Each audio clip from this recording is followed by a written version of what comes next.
How are you? I'm all right. Have I debated you before? All right. So whether there should be reparations to Black people. Yep. Why? Well, between like all the laws that have been created specifically to make sure that Black people didn't succeed, there's been many of them. I think that it's not far-fetched to reverse some of that damage that has been done. Okay. Yeah. So what laws make it so that Black people can't succeed? Well, slavery. I'm sorry, but slavery was a big one. Then Jim Crow, all those laws, redlining. That still goes on today that makes sure that Black people stay in ghettos. Just stuff like that. Okay, so what in modern times, Mm-hmm. From the 70s on, has prevented Blacks from achieving in society? Well, I mean, like if you look at, mainly it's slavery. I think that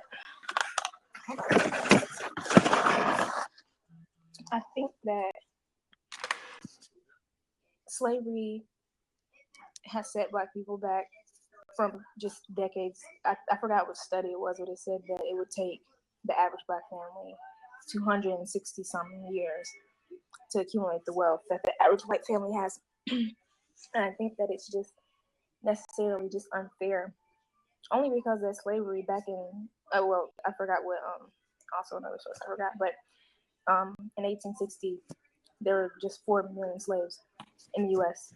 and they generated a couple $1 billion. It's a lot of money now, but back then that was a shit ton. So America basically built their wealth off of the backs of slaves.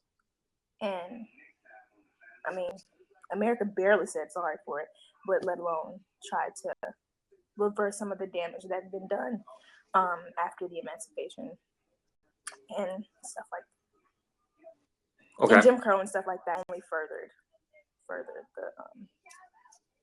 the oppression. So what about amendments like the 14th Amendment and affirmative action and stuff like that? Well, the 14th, that's the one that, reverse slavery, right? I'm not good at the amendment today. Yeah, I think so. Yeah. I mean, but making slaves free does nothing to reverse the damage that has been done over centuries and centuries and centuries. I mean, that's just a step. I mean, of course, people should be free. And then the affirmative action, a lot of people don't realize that the main beneficiaries of affirmative action is white women. I mean, it's not just for Black and brown people, but it is a step. I'm not saying that that affirmative action isn't a good thing, but it's a small step to reverse a whole lot of damage. So how is AA a small step? Say it again. How is AA a small step? I mean, it's a small step because, affirmative action is great, but if kids who are living in ghettos who don't have the right education that are sitting in the place that they're in now, they're not even going to think about college. So you have to really start from the ground and then build up. Because if you're not getting the right education, if you're in a low-income home and your parents don't feel like education is a necessity because they didn't have education and because money is the primary issue, you're not even thinking about college. You're not even thinking about stuff like that when you have to worry about bills and stuff like that.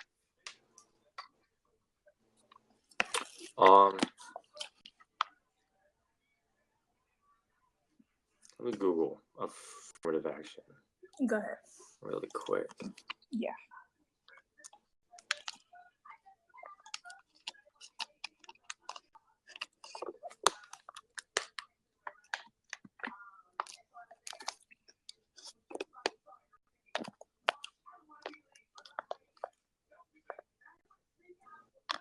Okay, affirmative action programs are meant to break down barriers, both visible and invisible, to level the playing field, to make sure everyone is given an equal break. They are not meant to guarantee equal results, but instead proceed upon the common sense notion that if equality of opportunity were a reality, African American women, people with disabilities, and other groups facing discrimination would be fairly represented in the nation's workforce and educational institutions.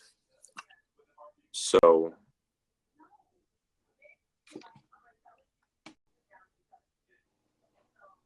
I guess what that means is that, like, you can't just hire all white people. You have to have, like, a quota, I guess. Yeah. Which I disagree with. Most people do. You shouldn't have a quota. Well, I mean, you should. You should. Only because it's only fair. Hold on one second.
I'm back.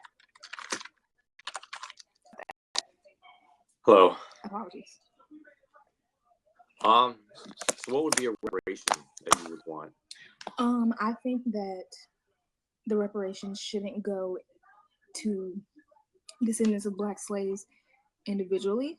I think it should go to inner city schools, given to people to start up small businesses, stuff like that. Stuff that would actually help the Black community, because it's so tiring. It's so tiring to hear people talk about the Black community. Oh, you guys have so much crime and so much destruction. But then when you actually try to give solutions to combat the crime, because it's proven that when people have more money or when people have more opportunity, that they don't commit crimes, or when they have more education, they don't commit crimes as much.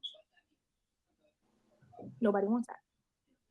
I think that it is just, it's the only just thing for the government to give the descendants of Black slaves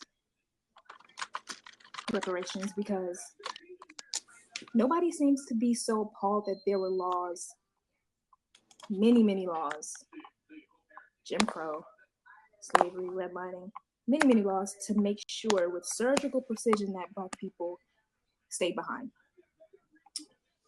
But whenever people try to make laws to try to even out the playing field, like affirmative action and other things like that, nobody likes that.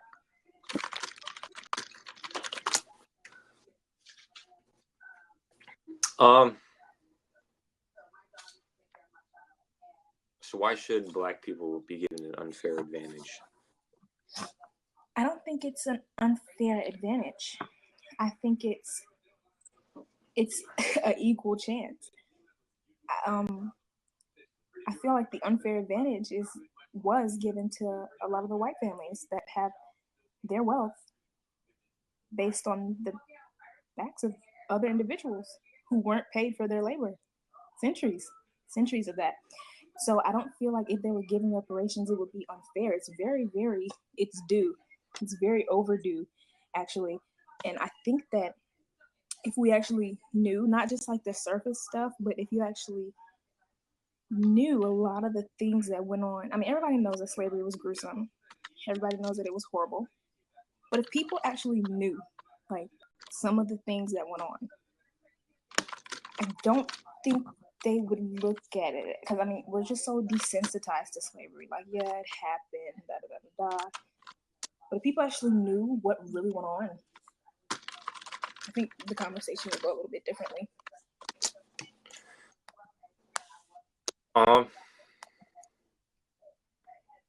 Okay. Mm-hmm. So what about the black people that owned slaves?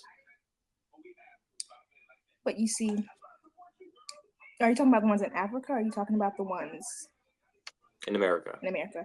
But you see, a lot of times when that happened, those are people who were buying back their loved ones, things like that. And it wasn't a lot of times when that happened, it was like an indentured servitude or a sharecropping situation, or they were buying back their loved ones or somebody who they, you understand. In many situations, people were allowed to buy their freedom, and they would oftentimes buy the freedom of their family as well.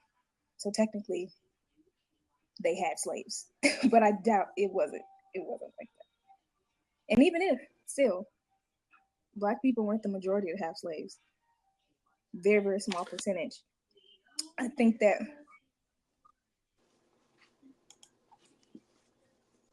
to look at the small percentage as the big picture is the wrong idea.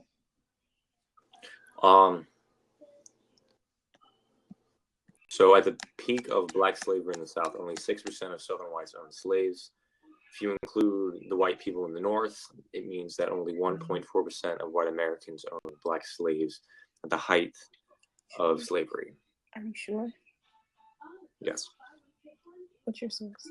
You're not going to try to tell me that Black people own more slaves than white people. No, that's what the statistic is. An estimated 3,000 Blacks owned a total of 20,000 Blacks slaves in the year 1860. One study concluded that 28% of freed Blacks owned slaves, which is far higher than the percent of that of free whites who owned slaves. I see your point. Another article I pulled up is 5 of the wealthiest Blacks who owned slaves in America. And there are quite a few names. One is Anton DeBullet.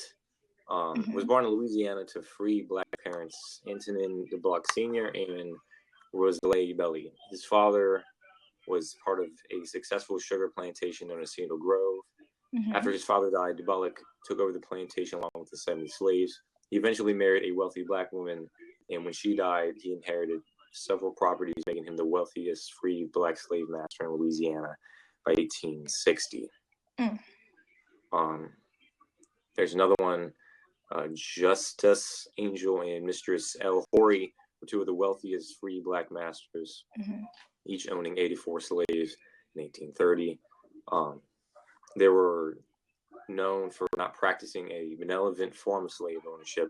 The Blacks considered their slaves as chattel property, bought, sold, mortgaged, willed, traded, and transferred. Fellow Blacks demanded long hours in the workshop and fields, severely disciplined reluctant Blacks, and hunted down escaped slaves. So I think with those 2 websites that, it wasn't just white people that owned slaves. It was, whites and Blacks. Did white people own more slaves than Blacks? Yes. Are there more whites than Blacks in the United States? Yes. Yeah. I think that even still, the Black people who own slaves, those slaves, or the descendants of those slaves, deserve reparation. No matter who the holder is or the master is. The slave is still a slave. So I think that at the end of the day, the descendants of the slaves who are now put in a predicament that they're in now, that there are so many ghettos in the U.S., that there are just the education gap, the wealth disparity, yada, yada, yada, on and on. I think that regardless of whose ancestors were owned by who, Black people are still in the same predicament. So the reparations are still needed. Another one is white slaves outnumbered black slaves in America throughout the 1600s. So, if I was one of those slaves, my ancestors, would I get reparations too, or no? Well, no, you wouldn't need them. You wouldn't need them. I mean, my ancestors were slaves. Well, I mean, no. No, I would feel that if black people were slaves and the government did what it was supposed to do and leveled out the playing field. Because let's be honest. Even though white people were slaves, look at white people now. It's all about the legacy of the slavery. It's all about what went on and how you're affected now from it. And it's very obvious that white people are in general are way weller off, I don't know if that's a word, than the black community. The black diaspora is the only community that has the legacy of something like slavery. The black diaspora is the only group in the country that is it's very specific and it's very unique. And I think that we shouldn't compare black slavery to black slavery at all, because like I said, once you get into what actually, because we're really desensitized to it. We're very desensitized to black slavery because we learn about it every year in school. But once we get into it, it's not pretty, and I don't think anything should be compared to black slavery. What about another fact is American blacks enjoy the highest standard of living of any black population on Earth. Their income per capita is 20 to 50 times higher than any of the African countries from which they were displaced. Yeah, just because, take a bad situation or take a worse situation and then put into a bad situation doesn't make the bad situation any less bad. To say that, well, it's worse in Africa, so you should be happy here. It's nothing wrong with wanting the opportunity to have a life that many people were afforded because of their hue. So would AA not mean a level playing field? For slavery, Jim Crow, and all the other things? No. Much more. No, I don't think that affirmative action kind of makes up for everything that happened. It's a start, like I said, it's a start. It's a great start. But like I said earlier, if kids living in inner cities are undereducated, have poor quality education, they're not thinking about college. If their parents' priority is paying the bills and not education, because that's what you have to do to survive, they're not thinking about college. So you have to start at the base. You can't really say, well, we gave you that one thing, so gotta be happy with it. I think much more needs to be done, especially since the black community, despite affirmative action, is still suffering.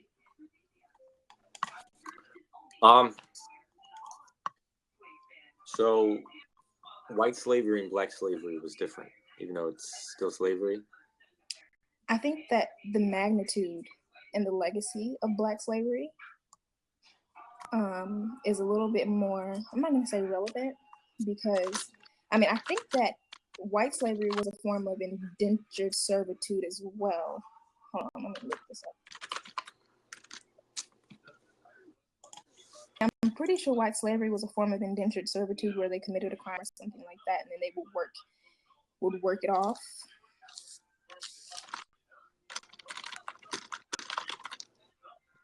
Let me get a charger. Go ahead.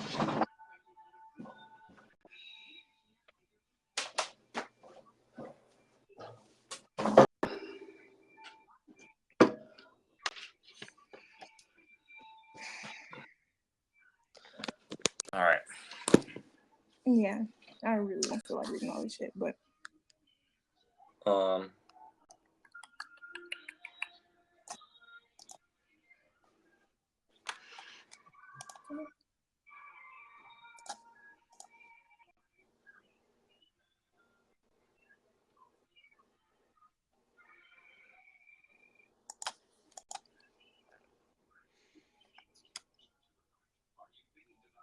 Let me find it. I guess before, Mississippi and West Virginia are by far the poorest states in the Union. Right? Yeah. And the demographics of either states are inherently different. Mississippi has the largest black population in the entire country, while West Virginia is relatively one of the whitest states in the Union. So I guess what's the difference between Mississippi and West Virginia? Which one is predominantly black and one is predominantly white? I'm missing what you're asking me. I'm sorry, say that one more time. You don't have to be black to be poor. You can be white and be poor. True. Okay, now I see what you're saying. Well, I'm not saying that there aren't any, poor white areas. There's poor areas all over the United States, but I think that this systemic issue of ghettos, doesn't matter where you go, doesn't matter what city you're in. If you ask somebody, okay, well, where's the ghetto? Where's the place where the poor blacks live? There's gonna be a place. They're gonna know what we're talking about. It's not just a, just this happens to be a poor black neighbor or a poor white neighbor. No, it's a systemic issue. I don't think, and people try to sum it up to, well, they want to live there. This is what they choose to do. I doubt that. I doubt that all the black people living in these ghettos want to do that. So I think that it's more of a systemic issue when it comes to black ghettos than when, and I don't want to call it ghettos because it's a different type of word, but with, poor white communities. People know what a ghetto is. They call it a neighborhood, a poor neighborhood for black and brown people. There's really no such, there is the word trailer park, but,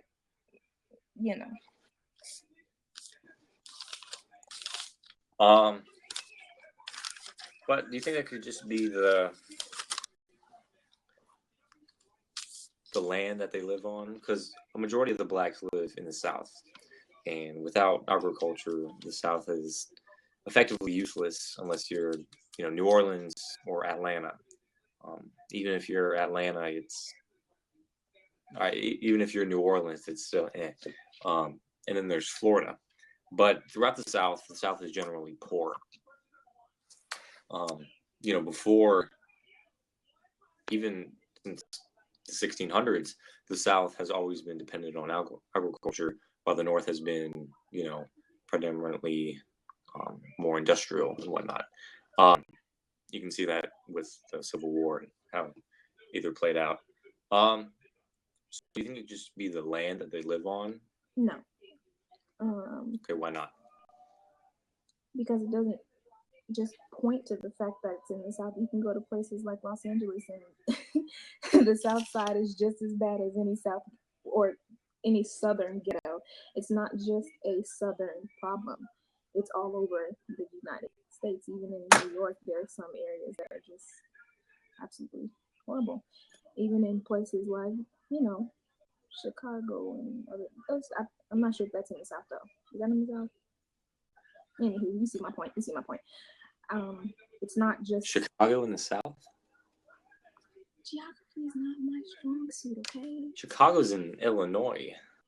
Okay, geography is not my strong suit. Let me live. Okay, but anyway, I think that it's all over. It's all over the United States. It's not just a Southern problem. So it all points to slavery. I mean, you can't just, ignore the elephant in the room. Like, black people don't choose to be poor. They just do. It's all it's a generational thing. It's a generational issue from generations down. While white people, or the white people who owned slaves, because not all white people did, their wealth was already set. 1.4. Say it again. 1.4%. 1.4% of white people did not own slaves in the United States. Maybe at that time, but look at when it ended, how many people owned slaves. But I think that when the slaves were emancipated and basically told, okay, you can leave now, and were basically given nothing but their bodies to leave with, while their masters had all the wealth, had accumulated the wealth, while the United States had accumulated its wealth off of their free labor. Why shouldn't those people be paid for their ancestors' labor?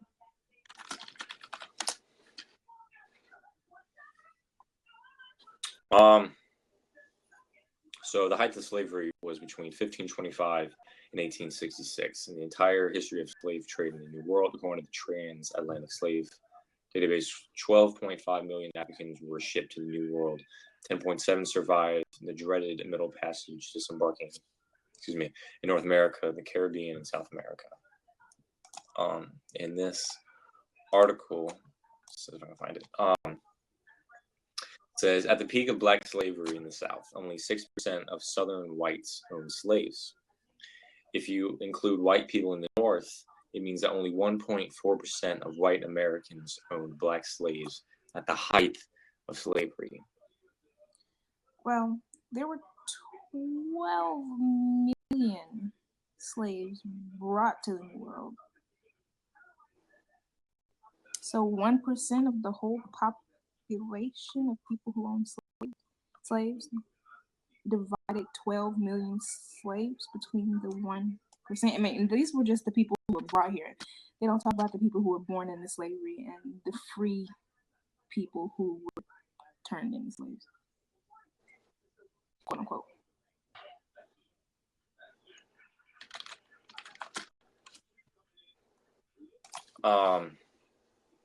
Oh, and then you mentioned the 3 million that died on the way. So I mean, just look that up. Okay. So this is a census data can appeal in order to determine the extent of slavery shipped in each state. Blah, blah, blah, blah. Slave-owning families as a fraction of total free households in the state. The data was taken from a census archive at the University of Virginia. So in Mississippi, 49%, South Carolina, 46%, Georgia, 37%, Alabama, 35%, Florida, 34%, Louisiana, 29%, Virginia, 26%, Kentucky, 23%. It's predominantly lower. So in the lower South, South Carolina, Georgia, Alabama, Mississippi, Louisiana, Texas, and Florida, about 36.7% of white families own slaves. In the middle South, Virginia, North Carolina, Tennessee, and Arkansas, the states that seceded only after Fort Sumter was fired on, the percentage is around 25.3%. And then the border states is 15.9%, and the total throughout the slave states was exactly 26%. So it's not the majority. No, of course not. Ever. Yeah.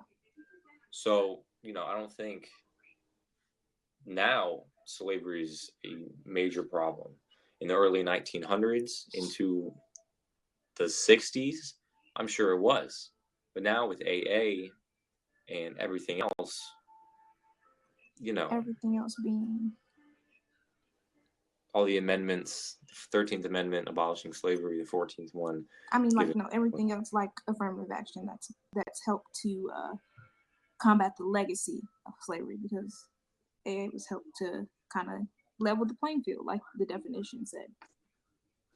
Right, but I mean, there are also amendments that helped with that too. Well, I mean, setting slaves free doesn't help with the legacy of reversing slavery. It just kind of ends the slavery.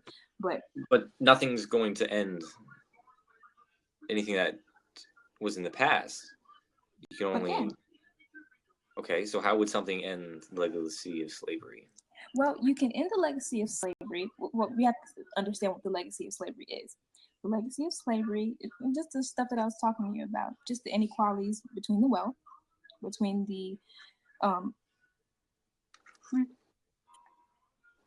between quality education, between the cities, the redlining, the facts that, banks don't like to get, banks will give, it doesn't matter what your credit is, they'll give you a student loan, they'll give you a loan for your house, they'll give you a loan for your car, but they won't give you a small business loan. Have to change things like that, to make the playing field level, not just with college, but with other aspects of life as well. And it can help with reparations, not to individual Black families, but to Black communities, to make it so that the quality of education is enhanced, the neighborhood isn't so downtrodden,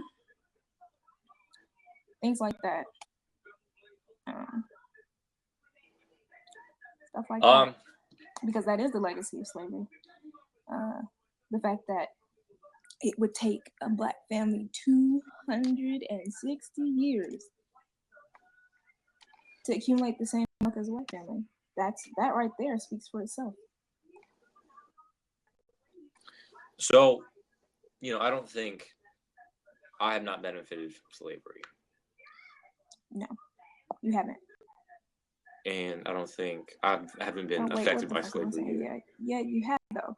You have to think about it. It's all about the privilege. It's all about the privilege. If you don't think you haven't benefited from slavery, you got to take a deeper look. Take a deeper look. So how have I benefited from slavery? Well, I mean, I don't know you specifically, and I don't know your family specifically, but because of slavery, white families were given the wealth that they have today. When you have wealth, you have access to education, you have access to a whole range of things, have access to better health care, access to more opportunities, like maybe opening up your own business, access to a lot of things, loads and loads of things that Black families simply don't have access to.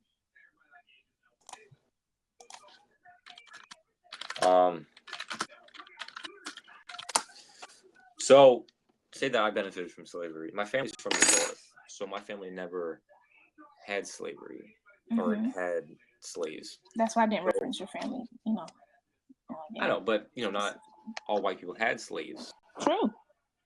So to say that white people benefited from slavery when 1.1% of white Americans had slaves is kind of silly. Well, you see, it's not really like a white Black issue, because even though white people did have slaves, and you brought that point up, that so did some Black people, it's really the government and Black people problem more than it is a white people and Black people problem, because at the end of the day, slavery wasn't just a social construct, it was law. So I think, and like you said, not everybody had slaves. So I don't think it should be white people paying Black people back. I think it should be the government paying Black people back for the wealth that we accumulated for the country. To answer Chris, 6% of whites in the South had slaves, but in the entire country, only 1.4% did.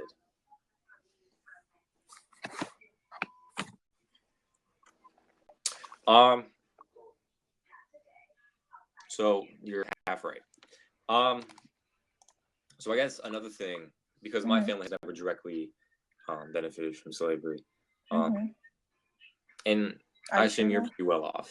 Like, are you sure though? I'm pretty sure. Sure your ancestors didn't? Sure. I have a family tree. Ohio. Okay. I'm sorry, I interrupted you. Go ahead. It's okay. So my family's Ohio. There's not much going on in Ohio. So we're just kind of chilling. So to say that, I directly benefited from slavery, is me as like my family directly. I'm sure with lots of other white families that, it's kind of silly. Have we benefited from being white? Probably. Has I particularly ever been benefited because I'm white? No. When you apply for the job, it is on everything that you apply for that is an equal opportunity company, so they can't discriminate against laws or against anything. Whether you're black, white, Hispanic, Islam, you're Muslim, you're Jewish, they can't discriminate against you because that's against the law. I think another step forward to help end the legacy of slavery would be giving everyone, including blacks, the right to vote, which was given with one of the amendments in the 20s, with the elimination of the poll tax. I think it was like 2020 or 21. But I mean, that helped with the poll tax, because in states like Louisiana, black people would get like $100 for a poll tax when a white person would get like a penny. So that would, affect blacks voting. But you can't do that anymore. Does that help considerably? No. Does that help a little? Yes. But, to say that no step matters is kind of silly, because I think every step matters. So, whether how small affirmative action is, it does help. Agreed. I think that affirmative action helps a lot, especially for the people who are fortunate enough to overcome the systemic barriers that have been put in place. But do I think that it's enough? No. What do I think will be enough? Reparations for Black communities. And I think that, discrimination is illegal, but it happens. It happens all the time. I forget what Freakonomics episode it was, but I think I really want to say her name was something Urban, and she was applying for jobs on LinkedIn, yada yada yada, and she didn't get it. She didn't get any of them.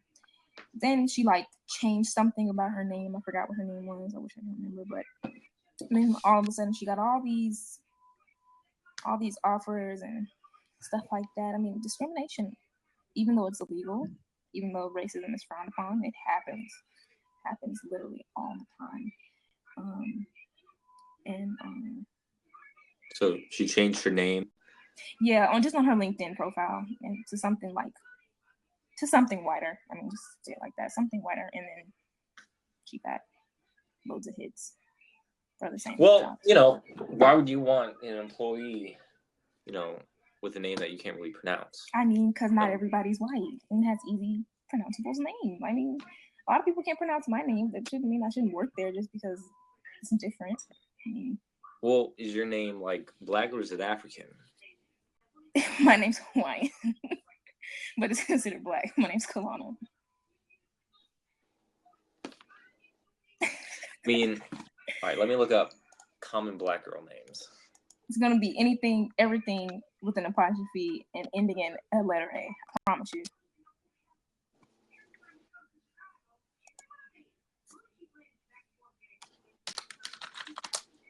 Shaquila. Shaquanda. Morlisha.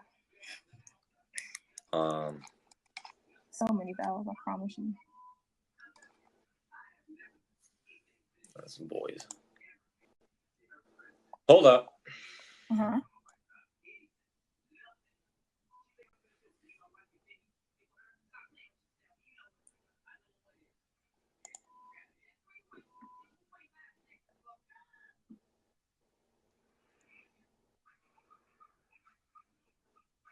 Okay. So some of the names include Ashanti. Uh-huh. It's my favorite. That's not, strange. Tegan, Serenity, etc. There was one girl in my math class freshman year. Her name was Manasia. Mm-hmm. There's another girl that worked at Walmart. That's me being a cashier. Her name started with an S, and it was like Shanakua. I have no idea. But why would you want Shanakua or whatever, being a manager? Because that's not, just by your name. Well, because nobody bats an eye when your manager is Russian and his name is, or German and his name is Heinz Rangulova. Nobody says anything about that, because that those heritages are the ones that are, nothing's wrong with them. Nothing's too unique about them. When you start to get real different, that's when people get uncomfortable. Or maybe they just have preconceived notions. Like, okay, she's obviously Black because there's an apostrophe, and white people don't put apostrophes in their name like Deshawn and Daquan. So I'm gonna apply my preconceived notions about who she is because of her name. I'm not gonna give her a job. And that happens a lot. It happens a lot, especially states like mine. Well, there should definitely be lawsuits to combat that. But of course, all they have to say, but you have to deal with the issue of racism to deal with that, because what you gonna say? Well, you didn't give me the job because I was Black. How you know? I just do because somebody else was qualified, or I was more qualified and I didn't get the job. Well, so what if another person was more qualified than Shanakawana? Then of course Shanakawana doesn't deserve to get the job. But in the event that she is the most qualified and the only thing that was stopping her from getting the job was her name, then well, there should definitely be a lawsuit because of that. But But it's so easy to say that you're not racist or that something isn't racist. It's so easy because all you got to do is say. It's this thing that we're doing. It's easy to say that it's racist too. Yeah, but it's also easy to say that it's not. This is the thing that we're doing now in this country. Say, well, that's racist, and then other people's like, no, it's not. And it's like, well, I guess it isn't racist. Like, it's really, it's a weird thing that we're starting to do. It's like a weird shift, because back in the day, it was okay to just say whatever you want, do whatever you want to anybody who you wanted to. But now it's like, as long as you deny that it is such, you're in the clear. Right. So I looked up banks denying Blacks small business loan. And there were quite a few articles that claim that to be true. Yeah. So I do not think that is a government problem. I think that is a company problem. Well, it all ties together. We can't forget that lawmakers, legislators, banks, white citizens in that time, and still this time, it all tied together. Everything was orchestrated. It didn't happen on coincidence, and everything was orchestrated to make sure that Blacks weren't equal. It was that way for literally centuries. So it's not an uncommon thing to say that some of that still lingers today. And because of that, and because of the legacy of that, therefore, we need to undo it. I feel like it's just, it doesn't compute in my head how,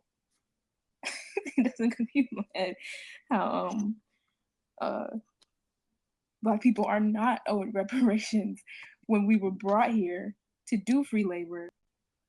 And nothing was given to us. We have fought for every single right that we have. Didn't come here on our free will. The wealth of America was made essentially on our ancestors' free labor, and we're not owed anything except except affirmative action. No, not at all.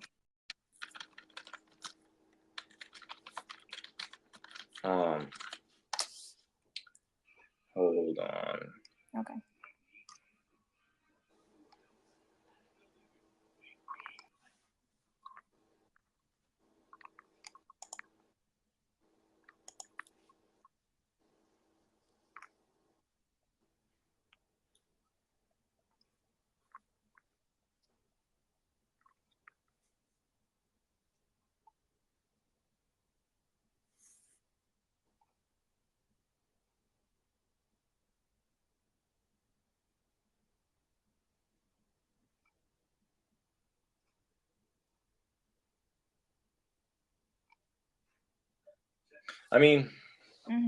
Banks denying a Black person of a loan is not the government's problem. If the government does not own that bank, then free economy, not free economy. Well, forgetting the word. I forgot what the name was, but back during the Jim Crow times, any black person who owned a business, it was a name for it. I hate that I forget everything, but it was just known in society that you're not gonna, unless it's a black bank, you're not gonna get the loan. You're not gonna get it. I forgot the name. Damn it. That was before lots of things. The Civil Rights Act of '64. Yeah, of course. Like that. Title 7 of the Civil Rights Act of '64. I realize that, but that doesn't mean that some of that still doesn't linger. And I'm not saying that it isn't I'm not saying that it's the government's fault. But at the same time, since, black people are or black families, or the average black family is in the state that it is now, when those banks don't give us those loans because of that bias, we shouldn't have to just go home and say, well, damn, I guess I don't get a chance at the American dream like everybody else. I think that the government has a job to say, okay, well, we wronged these people. In turn, people. Yeah, but okay, saying sorry isn't enough. You have to actually try to right. There are, numerous acts, besides affirmative action. No, affirmative action isn't an act. Title 2 of the Civil Rights prohibits discrimination in places of public accommodation because of race, color, blah blah blah blah. That still didn't work. Title 4 of the Civil Rights Act of '64 prohibits discrimination in public schools. Employment, Title 7 of the Civil Rights Act of '64 prohibits employment discrimination because of race, color, blah blah blah blah blah. Voting rights of '65 prohibits discrimination. Housing, the Fair Housing Act contained Title 8 of the Civil Rights Act of '68 prohibits discrimination in the sale, financing, or rental of housing because of race, color, blah blah blah blah. Civil Rights of Institutionalized Persons Act of 1980 ensures that ensures that the rights of persons in institutions are protected against unconstitutional conditions, against disabilities, Indians, Japanese people.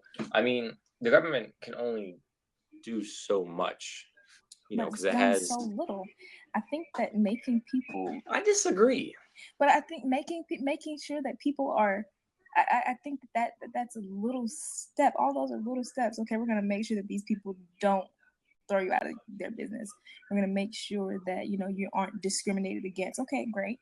Now, they've done society has done a good job at making sure that it's not outwardly racist, that things aren't outwardly like that, but stuff like that still happens.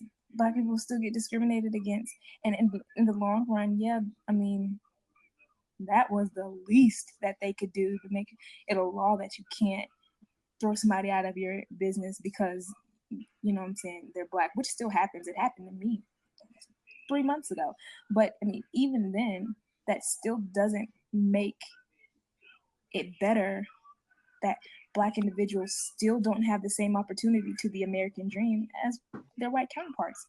Still doesn't make it better. I mean, we can't say that the government can only do so much when it's only done what it's had to do. It's only given the Black community what it has had to, because it was forced to do so, not because it said, well, we feel bad about this, so we're gonna. I mean, the Civil Rights Act, the voting thing, the bus thing, it wasn't given to the Black community.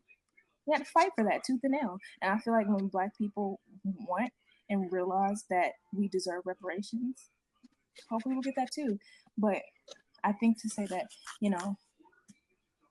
there was a law to make discriminating in businesses and in the housing market illegal. Okay, that's one thing, but actually making it so that things are even. And I feel like we're so used to things not being even that we can't even imagine if things were equal. Like, we're so used to white supremacy and white privilege that if Black people and white people were actually had some semblance of equality, we wouldn't know what that looked like. And I think that once we start imagining that, once we start thinking that that could be a possibility and that that's not a bad thing at all, that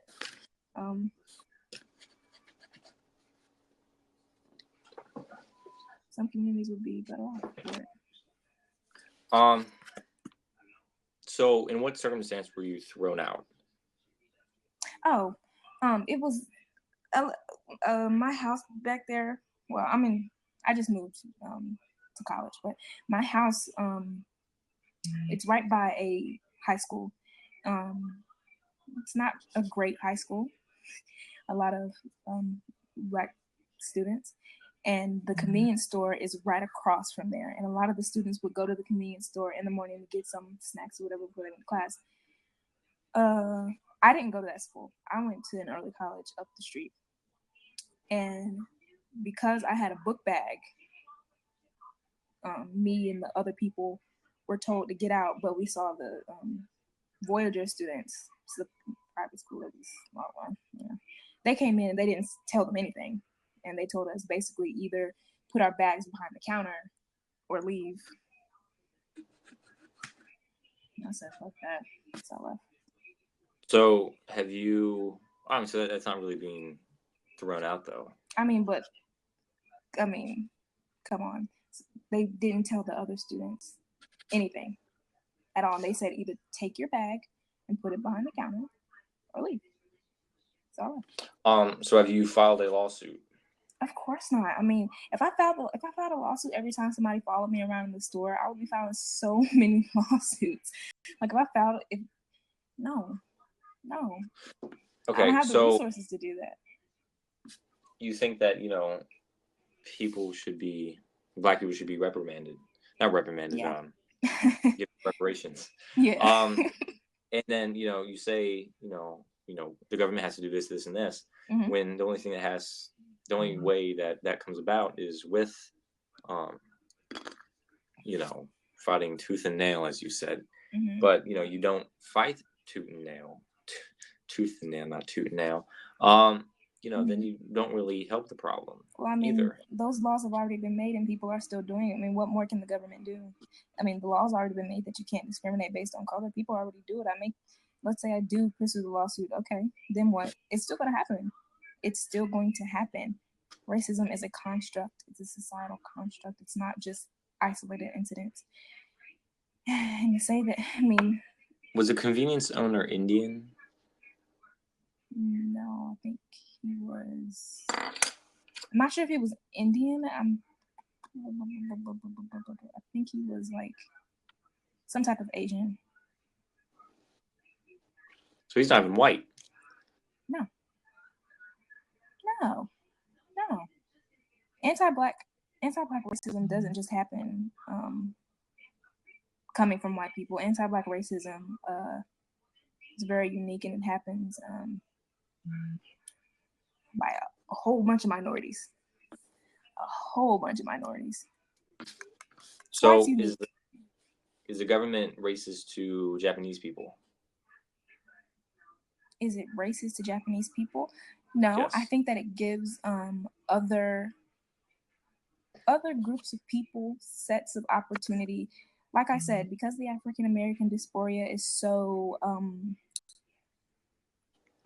unique, because we don't belong, to another country. This is our country.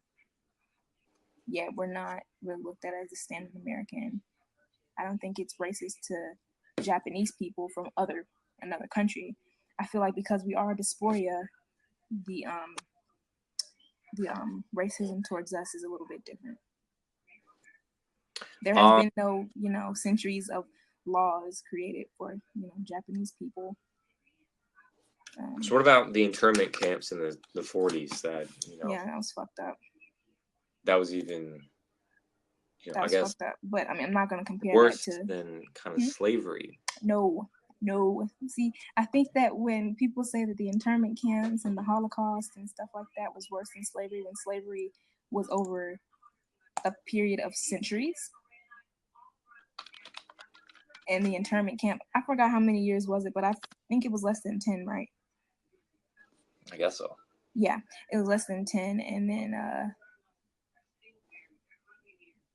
those groups, I don't think that those groups of people are still feeling the effects of that generations and generations and generations down. I don't think it's been even 3 generations since the internment camps. So they've had a more profound effect. Do you think because the culture is a lot of Black communities portrayed with 35% of the generation? The community stood up for equality, will stand up to fix its own problems and give the Black community this poor image. Is it really the government's job to fix that, and how should it be fixed, since there are things that the community developed on its own, not by white people? I'm not saying that it's by white people. It's not like I said, you can't oversimplify the situation saying it's between white people and Black people, but to say that because there are ghettos that these Black people or these Black communities wanted to be in ghettos, that they constructed these ghettos themselves, when that is not the truth, when legislators, mayors, city planners, banks, and politicians alike pinned Black people in these ghettos, redlining pinned Black people in these places to make sure that Black people stayed in these places, to say that because we don't have the access to education and we don't have the access to wealth that white families have had, then in turn, because you don't have education and because you don't have the access to wealth all around the country, so it's not just a isolated issue, it is a systemic problem, then to say that because these places have crime, because there's less education and less and a lot of poverty, when you mix those two things together, you get a lot of criminal activity.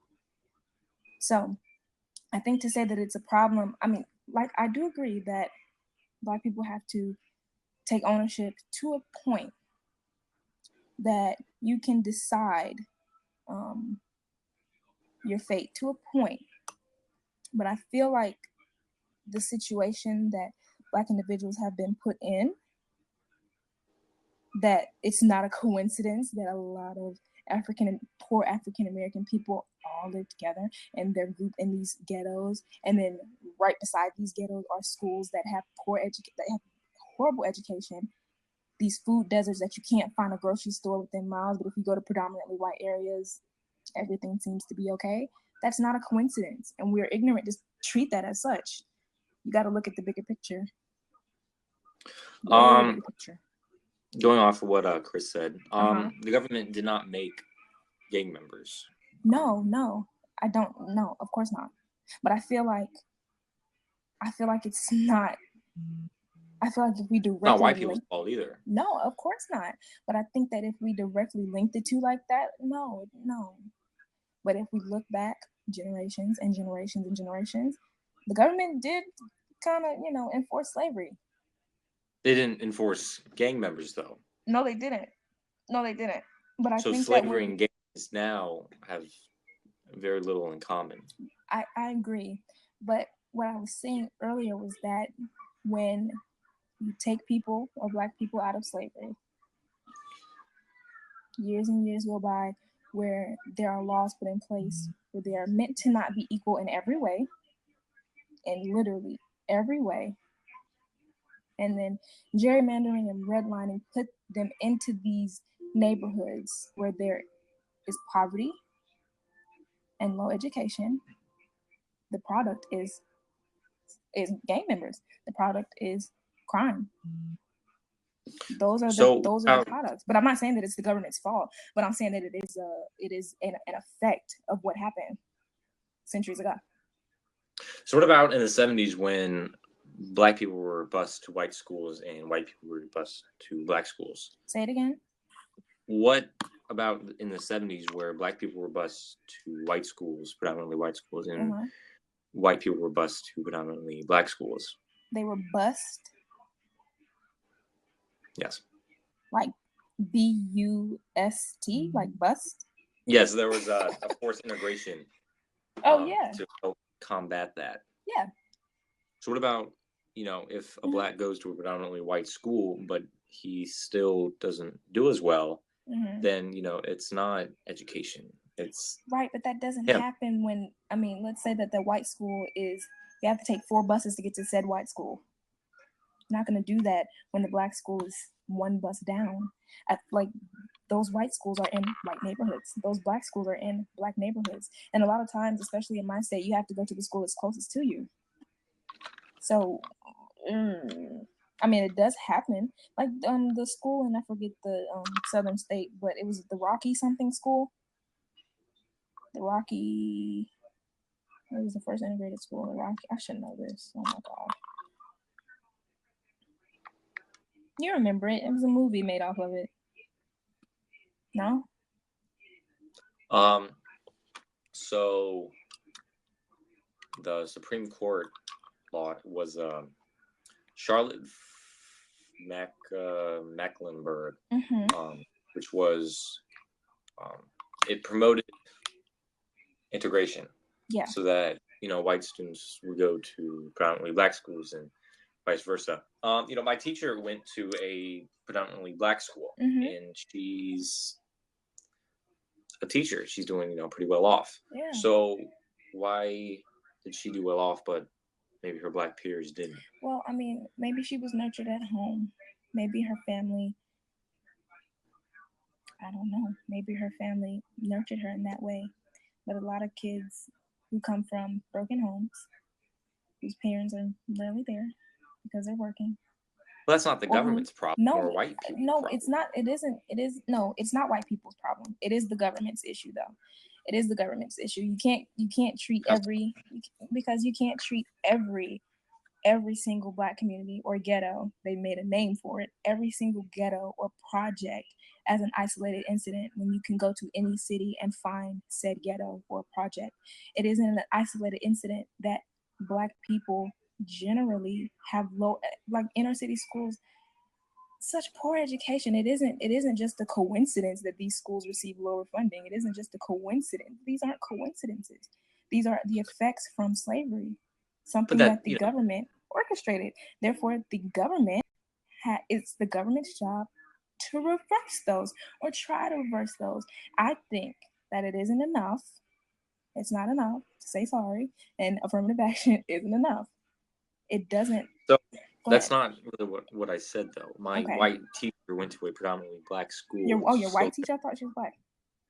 My white teacher went to a predominantly black school because of the Schwann versus Charlotte Mecklenburg Board of Education. And that was a Supreme Court ruling. So that was the government taking action against education. And it's not the government's fault or white people's fault if a black dad or mom wants to leave their child. That's a black people's problem. The government has taken a step for that with affirmative action and then this act. So to say that, the government has to do something, well, they did. And affirmative action? Yes. That's all they need to do? And then everything's... No. But that's what I'm saying. On the top of my head, it was affirmative action and then Swan versus Charlotte, which is education and jobs. Great things. Which the government did and, has done. So, if black people are still in, such despair, but my white teacher went to a black school, then it's not the education. Then it's at home. But maybe your white teacher, maybe your white teacher was an exception to the rule. Maybe your white teacher had help at home. Maybe your white teacher didn't do some of the things that the black kids in some of these inner city schools don't have access to. One isolated incident doesn't make up for these statistics that there is a disparity between these communities. And I don't think that it is black people's fault, or not black people's fault, but black people's responsibility to undo the damage done from slavery. It's not. It is not. Not at all. I feel like, well, hold on. I think that I agree with you. At some point, you gotta take responsibility. At some point, you know what I'm saying? The black community has to buckle down on crime. Have to, you know what I'm saying? Try to reverse it ourselves. Because that's what it feels like we're gonna have to do. Because even though I feel like black people deserve reparations, I doubt it's ever going to happen. But I agree that Black people do have to take into account some things that was done, that the community did to itself. But to say that all of it, everything, the bulk of it, is Black people's problem to reverse, and the government has done enough. I don't think so. So, my white teacher, that's just one Yeah. teacher that told me that story. I'm sure that there were many other teachers that, or, other people just Yeah. in general, white people that went predominantly Black schools and still succeeded, Mm-hmm. kind of proves that it's not necessarily education. You said, well, maybe they were nurtured at home. Mm-hmm. That's not anybody's fault but Black people's. That's not, the government. That's not the effects of slavery. That's Black people's home life. Mm-hmm. And, that wasn't brought up by slavery, because even in slavery, it was, everyone was there. Like, you didn't leave the plantation. Dad couldn't knock up mama and then, peace out. No, daddy was still there on the plantation. So, to say that that's historical, or that, fathers leaving because of slavery, is also kind of silly. No, fathers leave because of mass incarceration, which has that's to do not the only reason. Well, no, not the only reason, but I think that no, I think that slavery it's obvious. These communities are not poor for no reason. These communities are not poor because Black people are lazy. These communities are not poor because Black people don't want the same thing that other people who have success, who are of other races, don't want. It's not that there's a lack of drive or lack of want for success. It's just the lack of opportunity. That's all it is the lack of opportunity. So, going back to my teacher, why did she succeed? Like I said, I don't, maybe she succeeded because of her privilege. Maybe she succeeded because of circumstances that I don't know. Or maybe she just had the drive. Because I'm not saying that all Black kids just don't make anything of themselves. I'm not saying that. That's not true. A lot of you always hear success stories about people who just wanted more, about people who said, no, I'm not going to be what everybody suspects me to be. Then there's other people who drop out of school because they feel like, why are they there in the first place? The education is just horrible. Don't have that's any. Not, well, that's not whose fault. Theirs. That the inner city Carson schools became a brain doctor in Detroit. That inner city is not whose fault is. It's not whose fault the inner city schools have less funding. That are just, they're just horrible. Inner city schools are horrible. Whose fault is that? How did Ben Carson make it out? Like I said, there are exceptions to the rule. There are exceptions. I'm not saying that it can't. Okay, I'm not saying that it can't happen. And I'm not saying that what I'm saying, okay, if you go to an inner city school, because this inner city school is an inner city school, that you're not going to succeed. That's not what I'm saying. There are a lot of people who went to inner city school. There are a lot of people who didn't go to school at all, who are doing very well for themselves. Like Jay-Z, so crack before he became the billionaire he is right now. So I'm not saying that. I'm just saying that with people who don't have that drive, with people who aren't nurtured at home, with people whose family has to work. No, but anybody's fault, but theirs. No, but yes, it is. You can't say that. If someone arrived, it's the government's fault? No, if someone doesn't want to go to school because they don't appreciate the options, Abraham Lincoln didn't have a school at all. He taught himself. He was driven. You're missing what I'm saying. I'm saying that when you have, okay, it's proven. Look at all of these areas. Look at all of these areas that are ghettos, right? Okay. Have these ghettos. You have poverty, systemically, because it's not just one area. It's all around the U.S. Then you have low education. When you have those two, why do we have those two? Why? You have to look back, and then you have to look at redlining. Redlining is when they made sure, I forget the ins and outs of it, but when they construct these areas and they put Black people in these areas by the rate of the houses, stuff like that. Yeah, just look it up when you have free time. But they can explain it way better than I can. When you section these people into this neighborhood, and then if you look back not even one generation or two generations beforehand, all of these laws to make sure that Black people did not succeed. Then we have a handful of laws that make it just a smidget better. Then because we have these handful of laws and all of these ghettos and instances where people have made it out, therefore it's not a systemic issue, and therefore Black people are not owed reparations for the work that their ancestors did that ultimately brought them to that place. You can't just look back 10 years. You can't just look back 20 years. You have to look back from the start of it. And then you see why things are how it is. It's not just because Black people don't have drive. I hate that.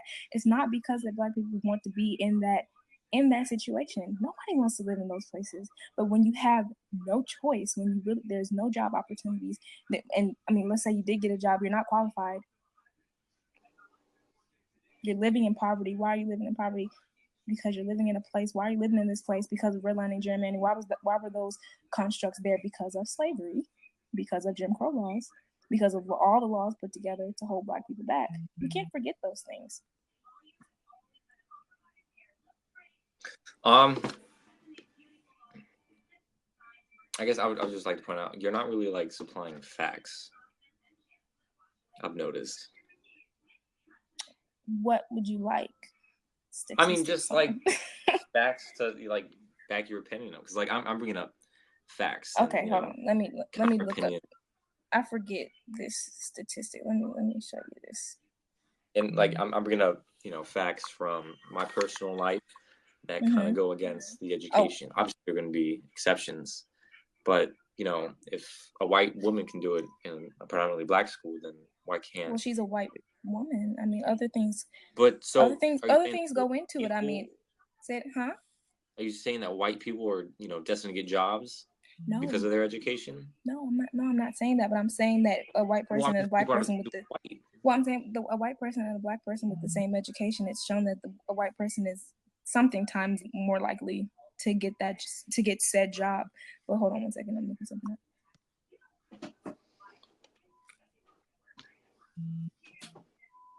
Well, that's also the company's fault, and you can't complain if you're not going to do something about it. But you can't just treat that as an isolated incident. You can't say, well, it's just the company's fault. It's society's fault. I mean, it's not that it's not. Give me 1 second.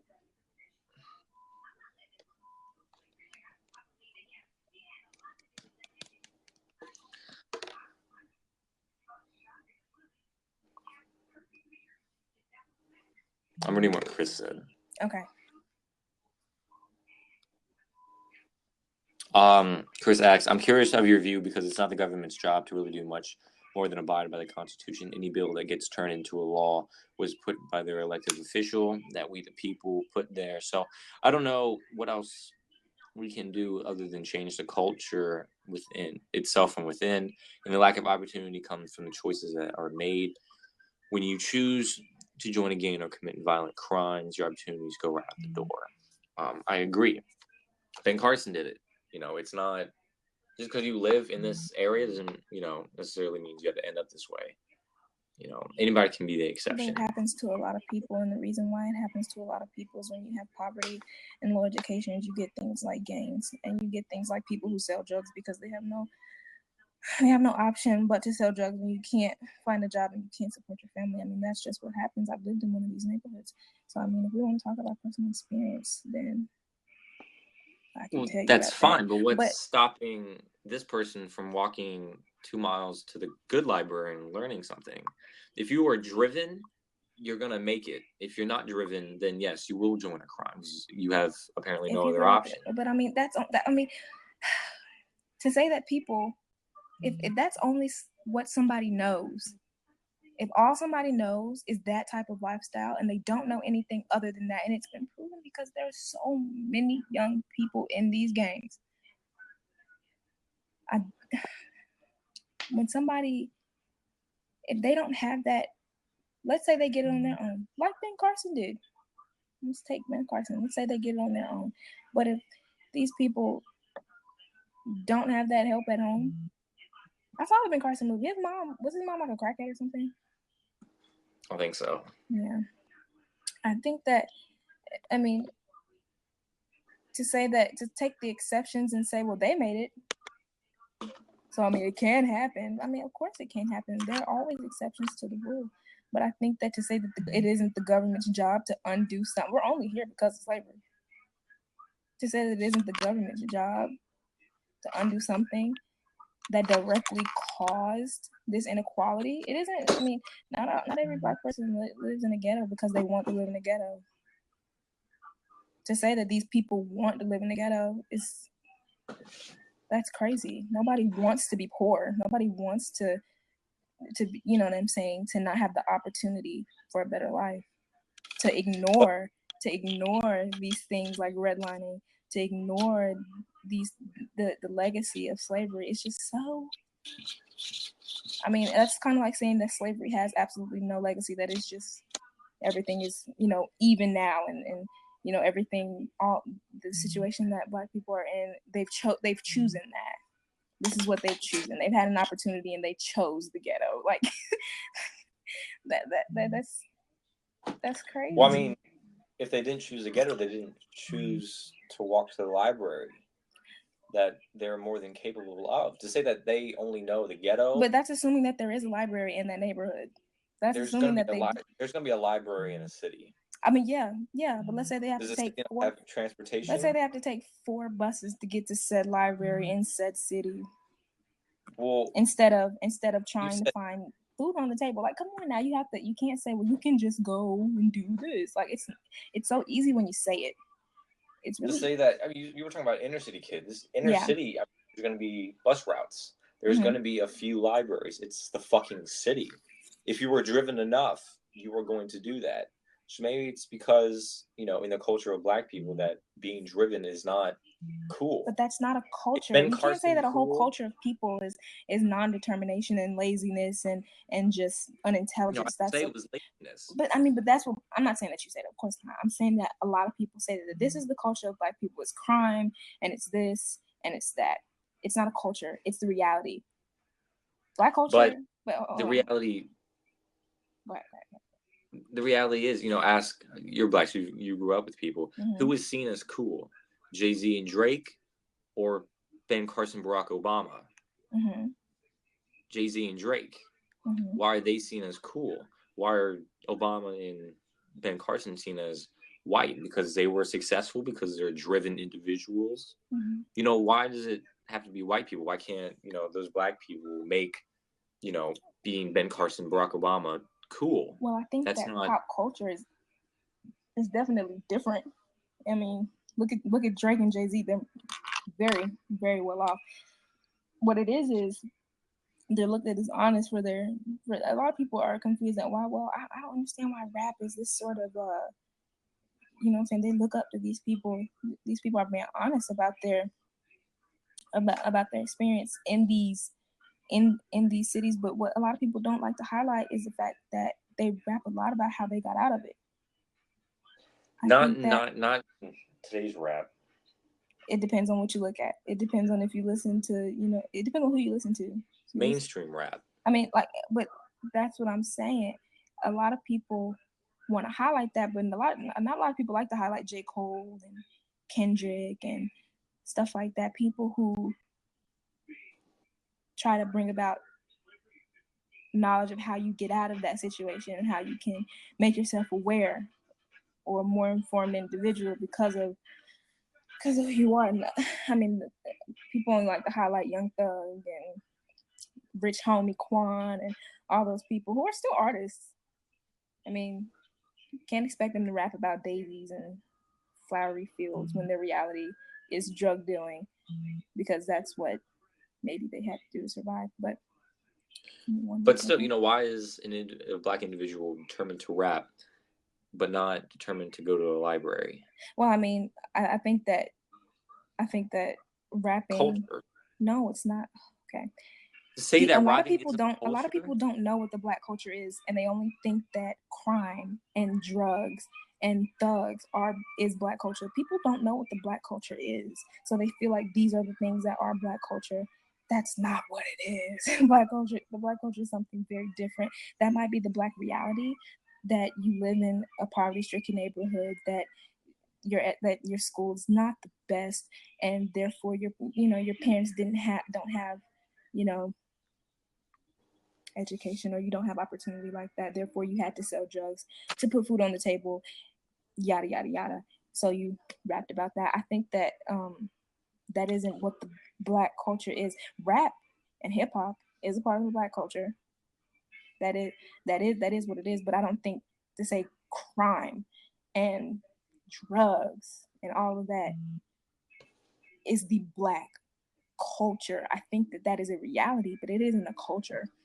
At the dinner table, we didn't say, okay, well, let's go get some crack, because that's what we do, because we're Black. That isn't what it is.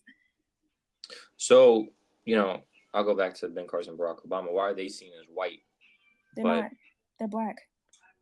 Yes, but, being Republican, being president, that's white. No, that's like saying being educated is white. I've heard a lot of Black people say, no, that's not cool because it's white. Why do you talk white when they just speak correctly? That's a microaggression. That's Black people who are being... been told that you talk white? Mm-hmm, I have. And it's a microaggression. So why does it make you white? Why do you have to be white in order to speak well? Because people attribute intelligence as being a white trait and unintelligence as being a Black trait. Well, you can only defeat the stereotype if you do something about it. Do you fight the stereotype? Yes. You speak well. What I say is... want to defeat the stereotype? Not at all. Well, what I say is that I've learned to assimilate, because that's what you have to do to get by. That's what you have to do. I go to PWI. You have to assimilate. I was told at a young age that if you didn't assimilate, if you speak how you do at home, people are not going to accept you. I was told that I should straighten my hair because people aren't going to accept you in the way that you are, because you're different. That if you speak the American standard English, which is not the proper way to speak, it's just a different way to speak. People don't say, oh, well, the dialect, like the British dialect is an improper way to speak. It's just a different way to speak. Ebonics is a different way to speak, and it's nothing improper about it. But I think that those it's just microaggressions. It's so many microaggressions, like that whole, oh, you're pretty for a Black girl. No, it's a microaggression. Oh, you're Oreo. You're Black on the outside and white on the inside. Why? Because I've read a book in my life. No, intelligence isn't a white trait, just like unintelligence isn't a black trait at all. Well, it shouldn't, And that's something that society has constructed because of white supremacy. Society of Black people. No, Black people didn't make. Black people didn't. White people can go, hey, this is a white way how to speak. No, this is just how you speak. On newscasters, this is just how you speak. You don't because speak because you don't have to think about your race. You don't say, oh, well, these group of white actors, they're just called actors. Before Barack Obama, it wasn't, oh, these white presidents. It's just presidents. It's not. It isn't like that. And to say that Black people created that microaggression, that white supremacy, no, we didn't. I would like to point out you really haven't brought up any facts. No, but I'm telling you, I'm just answering your question that it's a microaggression. That's what that is when people say when you speak. But you can't really bring up facts about how that's a microaggression. It's just kind of is, because it's not correct to say that somebody. Only Black people can fight Black stereotypes. It's not Black people's job to make themselves look more. What's the word? It doesn't matter. It's not Black people's job to make white people feel better about Black people. It doesn't matter if you're wearing a hoodie or a suit. If you feel like, because I'm Black, I'm just this, I can't do anything about that. So it isn't my job to inform people on to not to be racist. It's your job not to be racist. right? Yeah, I understand that, but black people create stereotypes. White people create stereotypes. If you wear Crocs, you're gonna be white. Why? Because you've seen a lot of white people wear Crocs. See, you're laughing because it's true. But it's different. That's different. I mean, that's hardly. But why should the government, go all out if it, in but reality? You can't correlate the two because white people wear Crocs and black people are looked at as thugs. I mean, those are fundamentally different. Like, okay, because you're white. You said a hoodie and a suit. If you're used to seeing white people, you're going to associate suits with white people. If you're seeing black people in hoodies and black people go together. If you see more black people in suits, doesn't matter. You're going to assume. It doesn't matter. Martin Luther King was assassinated in a suit. It don't matter. Okay. But who's Martin Luther King? A very well-known person. Yeah. That got out. So no, he was in. He was in. He was just educated, but still in. What's the difference? But where did Martin MLK grow up? He grew up in the same city. But his father before him was a pastor, and he went to college at a very, very young age. He did very well for himself. I think though to say we're still missing the point. Just because there are exceptions to this, I never said that all black people in all of these inner cities and all of these ghettos never make it out.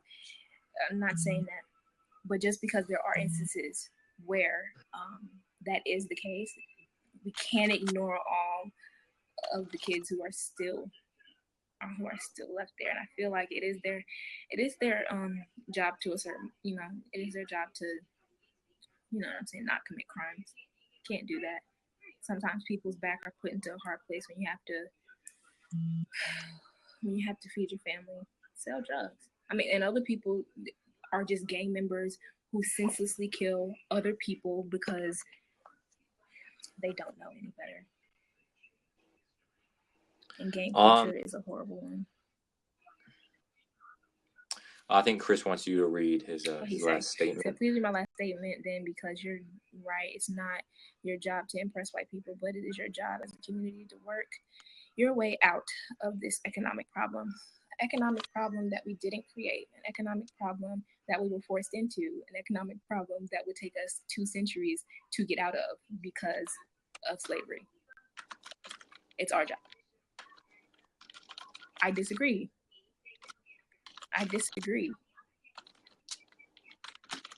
That's crazy to say that you're in poverty.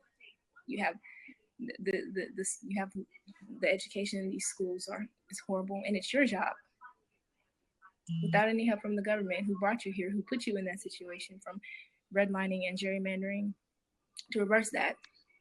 How is it your job to reverse that? What are you going to do? With what money? Like, I don't understand.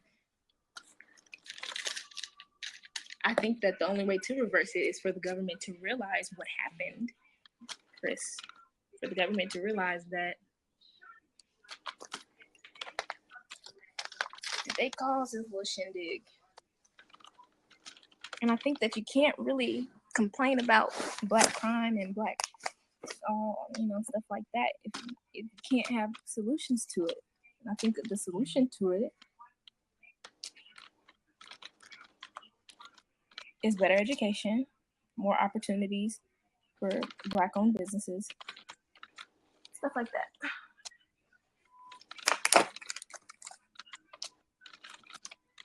Because there is a fact that, I forget the numbers. You can look up the numbers. But the inequality is there. It's obvious.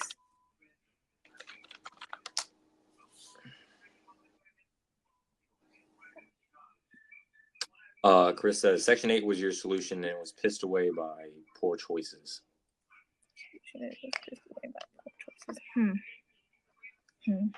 Projects?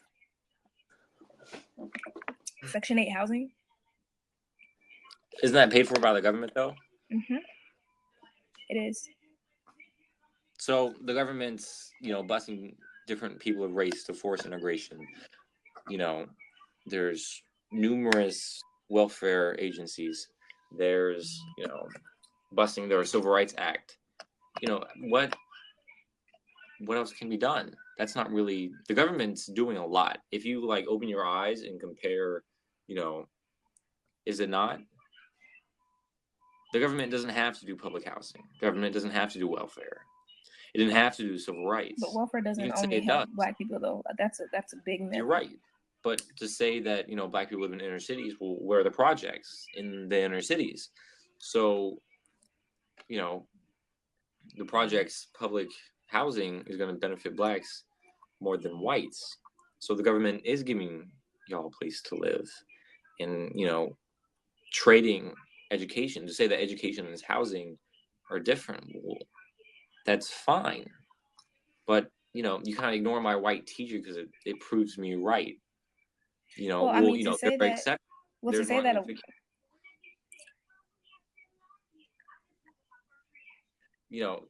MLK, well, he's an exception. Ben Carson, well, he's an exception. Yeah. Malcolm X, well, he's an exception. Barack Obama, well, he's an exception. What makes them exceptions? They are all well-driven people that fought the boundaries and that had the determination to do that. If they can do it, why can't, little Bobby down the street? He can't because he doesn't want to. The options around him, well, it doesn't matter. So MLK and Ben Carson, had those options, So you think that every Black person who isn't successful, who didn't turn out like Obama, Ben Carson, Martin Luther King, et cetera, all of those people just don't want it hard enough. To say that those people just don't want it, they just don't want it. They're not working hard enough, therefore they don't have it. That's like saying that, okay, you don't want to be a billionaire, therefore you just don't have it. There's a difference between... Hold on. A lot of people want it. But wanting it isn't enough. It worked out for those people. But to say that all the other people, all the millions of people who it didn't and still doesn't to this day work out for, all of those people just don't have the drive. They just don't want it.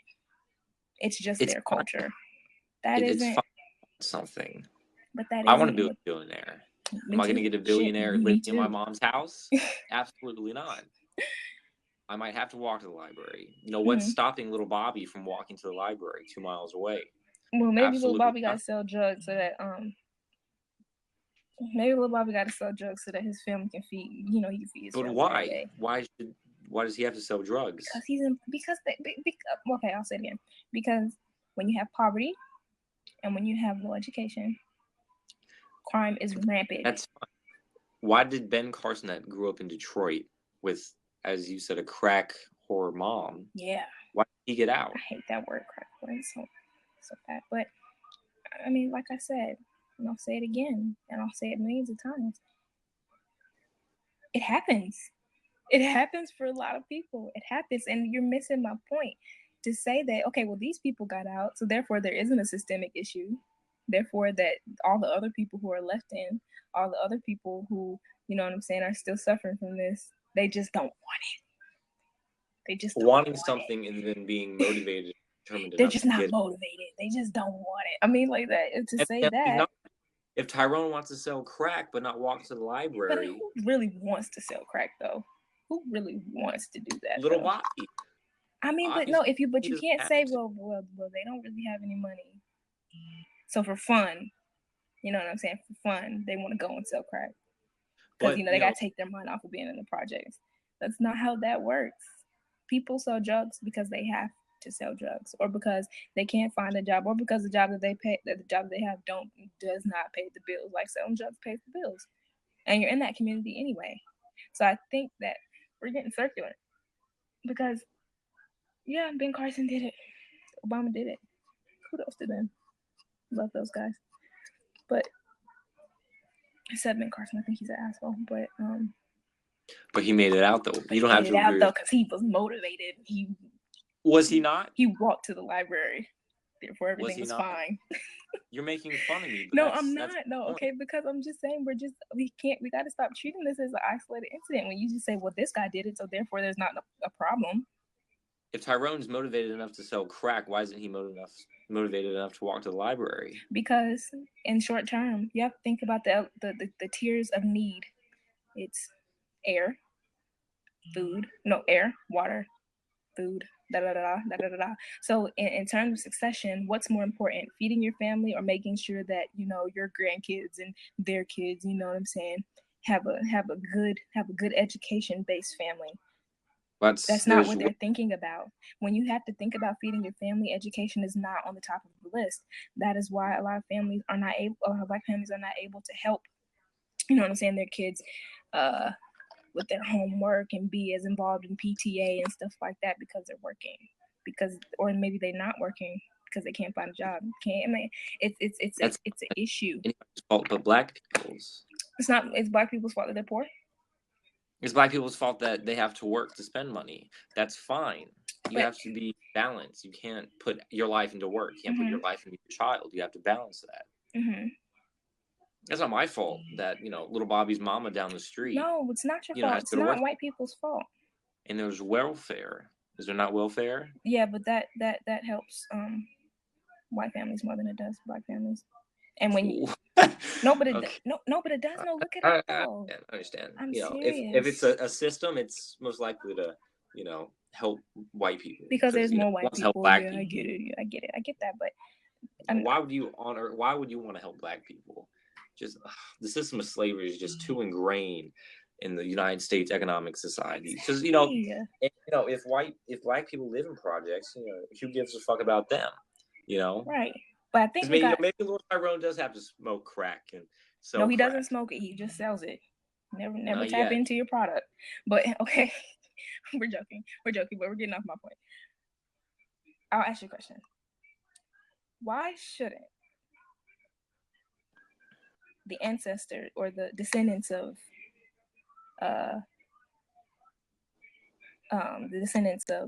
slaves be paid for their free labor that made America the boatload of money that it did at that time? The couple $1 billion isn't that much now, but it was back then. So since it was free labor, and since it would take 200 and some change years for the white family and the Black family to have some semblance of equality, why shouldn't the government pay reparations? Especially knowing how the Black communities are right now. It's not the government's job to, favor Black people over white people. No, but I'm saying why don't the descendants of slaves deserve the payment for the free labor that their ancestors did? Why don't they deserve that? It was 150 years ago. You're having the wrong argument.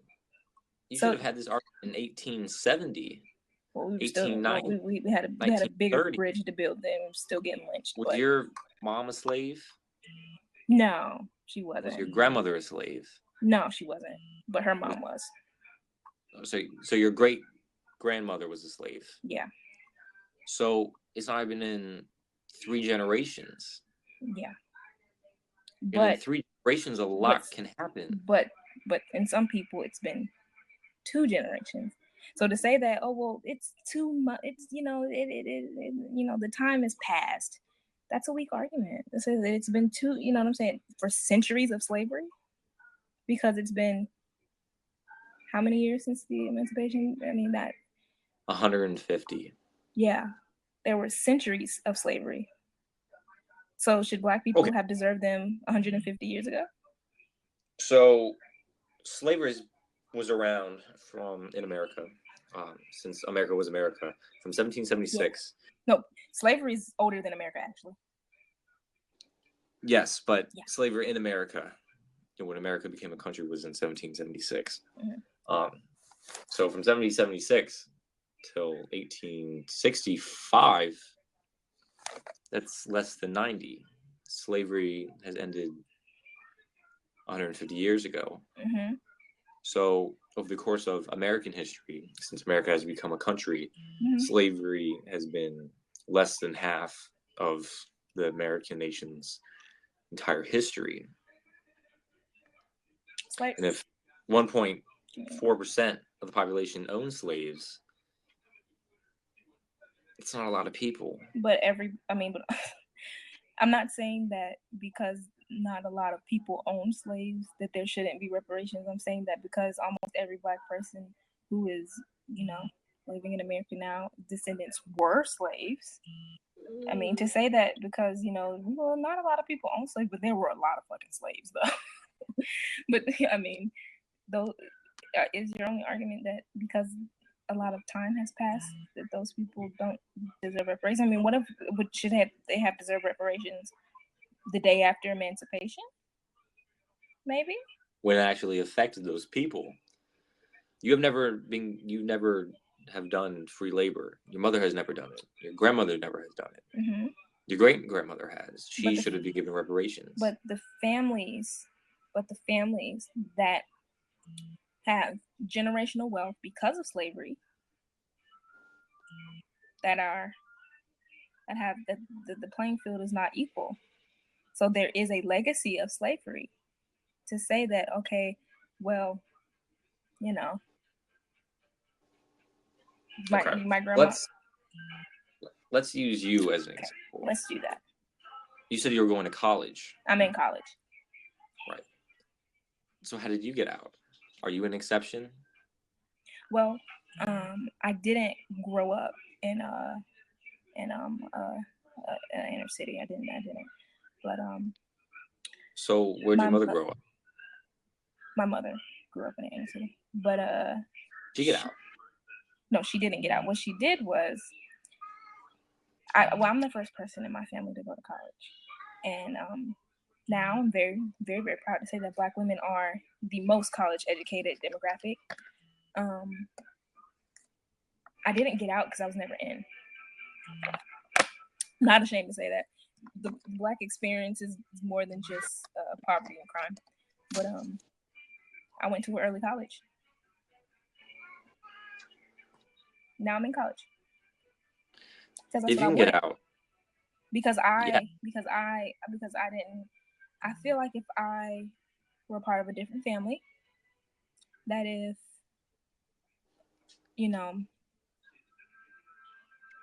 that if my mother didn't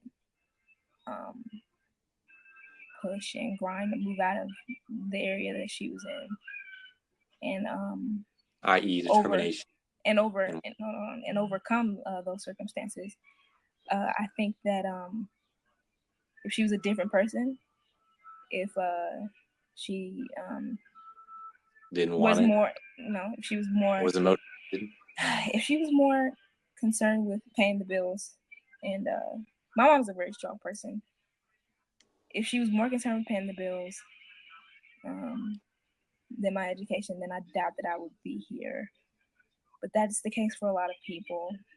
And because they're not nurtured at home, therefore it's their fault. And because they're not nurtured, then they don't have motivation. And because they're not nurtured, those things aren't nurtured in them. You can't expect a child to raise themselves, especially when a lot of Black parents are absent in those ways. I mean, education-wise.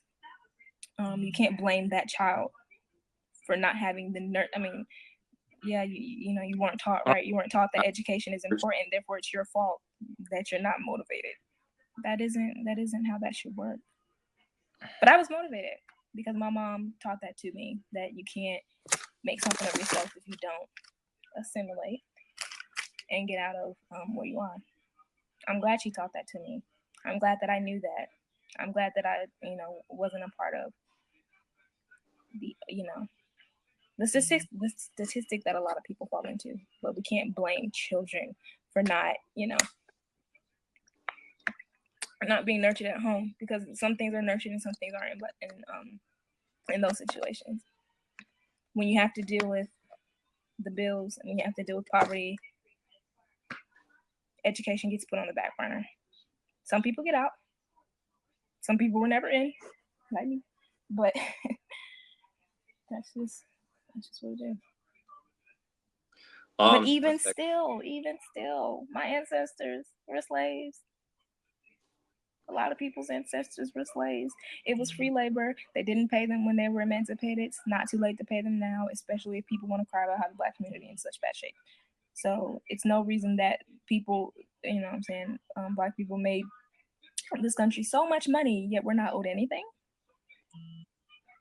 Nothing but affirmative action and welfare? No.